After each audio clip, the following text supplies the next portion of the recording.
Di tengah memanasnya hubungan perdagangan antara Amerika Serikat dan Kanada, gelombang aksi balasan yang tenang namun berdampak besar mulai terlihat jelas. Bukan melalui pidato atau demonstrasi besar-besaran, melainkan lewat keputusan konsumen dan wisatawan.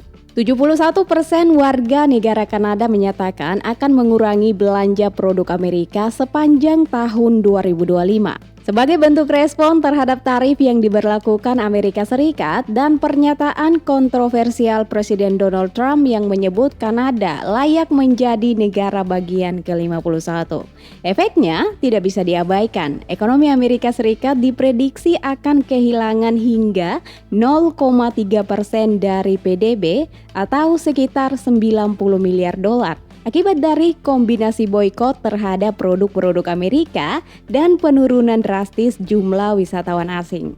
Kampanye #BoykottUSA yang semula hanya ramai di media sosial kini mulai memberikan tekanan nyata di berbagai sektor ekonomi Amerika. Dari perbatasan hingga pusat perbelanjaan, dari kota kecil hingga pusat pariwisata di negara bagian utara Amerika Serikat. Apa sebenarnya yang mendorong warga Kanada untuk bersatu melawan Amerika secara diam-diam? Dan seberapa besar kerugian yang dirasakan oleh Amerika Serikat? Dampak perang dagang di bawah Presiden Donald Trump mulai terasa nyata di kehidupan sehari-hari warga Kanada. Di berbagai toko kelontong, suasananya berubah. Banyak orang Kanada kini sengaja menghindari produk buatan Amerika. Bukan dengan demonstrasi, tetapi mereka memilih untuk tidak membelinya. Salah satu pemilik jaringan toko kelontong di Kanada menceritakan bahwa kebiasaan belanja pelanggan sudah berubah. Produk Amerika yang dulunya laris sekarang mulai ditinggalkan. Banyak pelanggan yang datang khusus untuk mencari barang buatan Kanada. Bahkan ada yang secara langsung protes jika terlalu banyak produk dari Amerika Serikat berada di rak mereka. Hal ini merupakan bagian dari gerakan Buy Kanada yang berkembang pesat sejak Amerika mulai memberlakukan tarif terhadap Kanada. Menurut pemilik toko, sebelum tarif dan pernyataan Trump, separuh buah dan sayur segar di toko berasal dari Amerika Serikat. Namun saat ini jumlahnya turun drastis hingga tersisa 30%. Rak-rak toko mereka saat ini lebih banyak dihiasi label Made in Canada, lengkap dengan bendera merah putih daun maple sebagai tandanya. Sehingga ini akan membuat konsumen mereka menjadi lebih teliti ketika mereka membeli. Selain itu, mereka juga memanfaatkan aplikasi seperti Maple Scan untuk memeriksa asal-usul produk, siapa pemilik perusahaannya, dan bahkan di mana barang itu dikemas. Semua itu demi memastikan mereka benar-benar membeli produk lokal. Meskipun begitu, tak semua barang mudah digantikan. Beberapa jenis buah khas seperti pir dan anggur California masih sulit ditemukan alternatifnya di dalam negeri. Tapi secara umum, arah pilihan konsumen sudah jelas. Selama ada pilihan lain selain produk Amerika, maka produk itulah yang akan menjadi pilihan mereka. Kanada selama ini dikenal sebagai pasar ekspor makanan terbesar kedua bagi Amerika Serikat dengan nilai mencapai 28,4 miliar dolar pada tahun 2024. Maka tak heran jika boikot yang dilakukan warga Kanada mulai menciptakan gelombang besar di berbagai sektor, terutama di rak-rak toko yang selama ini dipenuhi produk asal Amerika Serikat. Barang-barang seperti anggur, bir, dan minuman beralkohol buatan Amerika menjadi produk yang paling terlihat perubahannya. Awal tahun ini, beberapa provinsi di Kanada mulai menarik semua produk alkohol asal Amerika dari peredaran. Dan sejak bulan Maret, pemerintah Kanada secara resmi mengenakan tarif sebesar 25% untuk setiap minuman beralkohol Amerika Serikat termasuk produk sulingan. Langkah ini sangat berdampak pada bisnis anggur di Kanada. Sebelumnya pemilik toko retail menggantungkan sekitar 35-40% penjualan anggur mereka pada produk asal California. Namun saat ini produk-produk ini mulai tergantikan oleh anggur dari negara lain dan pelanggan mereka pun tetap setia membeli alternatif tersebut. Di tahun 2024, Kanada merupakan pasar ekspor utama bagi industri alkohol Amerika. Amerika mengekspor anggur senilai 435 juta dolar, minuman sulingan senilai 221 juta dolar, dan bir senilai 41 juta dolar ke Kanada. Namun dengan situasi sekarang, kerugian tersebut mulai terasa di Amerika Serikat, bahkan ada prediksi bahwa gangguan ini bisa mengancam lebih dari 31.000 lapangan kerja di Amerika Serikat. Sebaliknya di Kanada, Gerakan Baik Kanada justru memberikan suntikan ekonomi tambahan yang signifikan. Sekitar 10 miliar dolar masuk ke ekonomi domestik mereka. Menurut pemilik toko, boikot ini mungkin akan melunak jika konflik tarif bisa diselesaikan. Namun, ia juga yakin tidak semua pelanggan akan kembali seperti dulu. Saat ini, banyak dari mereka sudah terlanjur nyaman dengan pilihan lokal dan alternatif non-Amerika Serikat. Tak hanya barang-barang yang diboikot, rencana perjalanan pun ikut berubah. Lalu lintas kendaraan dari Kanada ke Amerika Serikat pun turun drastis.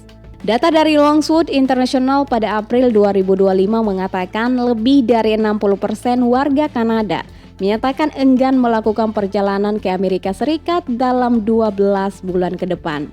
Alasannya bukan soal paspor maupun cuaca, tetapi karena pernyataan Donald Trump yang menyebut Kanada seharusnya menjadi negara bagian ke-51 Amerika Serikat. Bagi banyak warga Kanada, ucapan itu bukanlah lelucon tetapi bentuk penghinaan. Dan sebagai respon, sekitar 36% dari mereka bahkan telah membatalkan rencana liburan atau perjalanan bisnis ke Amerika Serikat. Dampaknya, sektor pariwisata dan retail di negara-negara bagian perbatasan seperti New York, Michigan, dan Washington mulai menunjukkan tanda-tanda penurunan aktivitas. Pada Juni 2025, lalu lintas kendaraan dari Kanada ke Amerika turun hingga 21%. Penurunan ini tidak hanya membuat pusat perbelanjaan menjadi sepi, tetapi juga menyebabkan kerugian fiskal, yaitu lebih dari 4,9 juta dolar potensi pajak penjualan lokal hilang dalam hitungan minggu. WKBW Buffalo bahkan melaporkan kondisi yang mulai mencemaskan. Toko-toko kecil tutup lebih awal, pusat pembelanjaan kehilangan 20-30% omset harian, dan sektor jasa mulai memangkas jam kerja karyawan.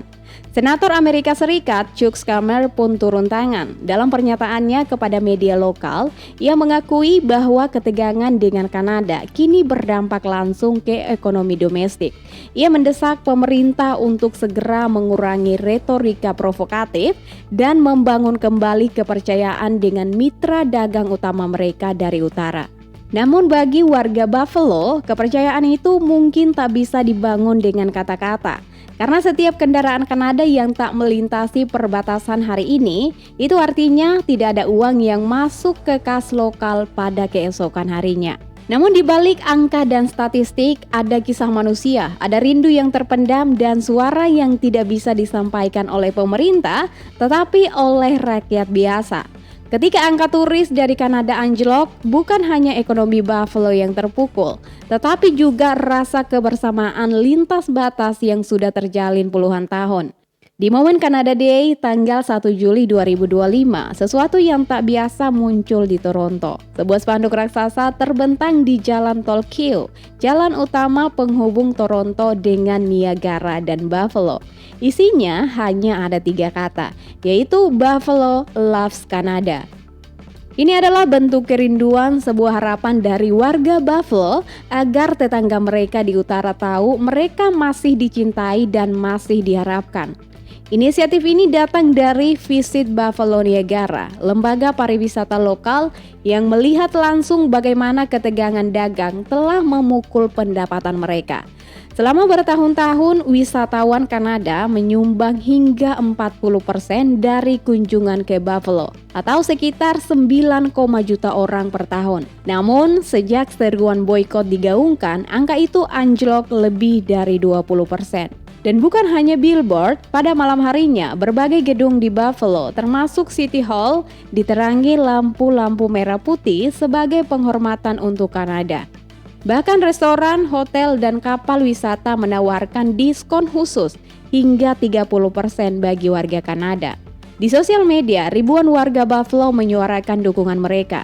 Mereka mengatakan kami tidak membenci Kanada, justru kami merasa dikhianati oleh keputusan Washington. Menurut mereka, Buffalo dan Kanada itu seperti saudara. Yang menarik, kampanye ini tidak datang dari Gedung Putih maupun dari Capitol Hill, tetapi dari orang-orang biasa yang memahami bahwa relasi antar bangsa bukan cuma urusan diplomasi, tetapi juga soal belanja mingguan, liburan keluarga, dan kopi hangat di restoran perbatasan. Dan hari ini hubungan itu sedang retak. Namun warga Buffalo memilih untuk menyembuhkan, bukan memilih untuk membalasnya.